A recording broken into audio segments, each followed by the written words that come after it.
The next one was a poem that started off, I used to journal just for therapeutic reasons. I'm a police officer, so people usually wave at me with 5 fingers and I wear the uniform. There's only one going around, so it's a noble but tough job. And I wrote this one just for therapy for myself, but I fell in love with it, and a couple of Mr. Joe Arce, who runs a Hispanic newspaper, published it and started getting feedback from Latino police officers all around the region, Kansas, Illinois, and saying that it really meant something to them. And so I started performing it. At first, you know, the allergies would kick in as I read it, because it's a personal poem. But this is one of the poems where I have to make references to a couple of characters, and then so you guys don't lose the meaning of it. La Malinche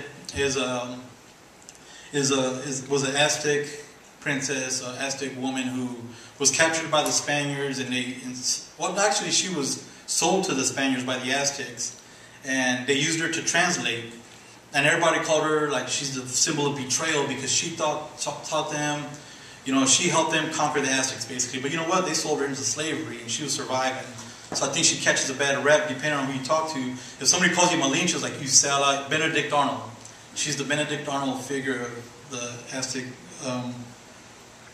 history, and I think she's, you know, I think of her as a spiritual person. And my mom said it's like Eve was framed, one of those kind of things. She's like, Malinche, man, that's messed up. They sold her, man. She's trying to survive. There's also reference to Cuauhtemoc, who was tortured by the Spaniards to give up the secrets of the gold. Zapata, who fought against government, who was trying to take advantage of the poor landowners. And Cesar Chavez, who, if you're a true American, you know who he is already. I won't tell you. You should look that up. He's a good guy. Brown Eyes and Blues. I placed his badge on my chest. I took a cross into my bulletproof vest. I say a quick prayer before checking my shoes. Perfectly shined, of course, and well-pressed blues. But I hesitate before looking in the mirror. That's when the visions of Malinche appear. Because nothing really looks out of place until I see the brown skin of my own race. Malinche talks to me, her voice soft like my mother's chimes. Don't worry, hombre, you look just fine.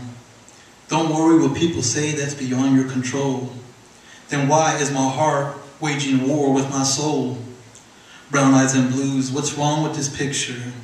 My job is my love, though my soul screams, how could you? Why can I be appreciated for all that I'm giving?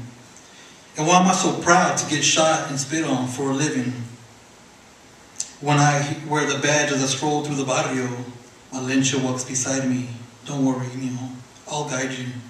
On the other side, the spirits of those that came before me, Cuauhtemoc, Zapata, Chavez, have paid this price for me. Malinche is right, they say. You have to march on with this burden. It doesn't really matter if they understand that you wear this badge for them. A cop at your service, Chicano with a gun, a product of 2 immigrants, the barrio's son. I bleed for the weak, sometimes I cry for the young. I'm the angel sent for the children of no one. When duty calls, I protect and serve. The good, the bad, even those you think don't deserve. I wear the badge with honor and pride, while my soul keeps reminding me who I am inside. Every now and then, I drop to my knees and I beg for mercy. As my heart, mind, and soul take a beating, it hurts me. I look in the mirror one more time. Now Jesus is holding the Malinche's hand and mine. I take a deep breath before I start my patrol. For a moment, there's peace between my heart and my soul. The barrio calls for me and I cannot refuse, because I know they'll be safe with Brown Eyes and Blues. Thank you.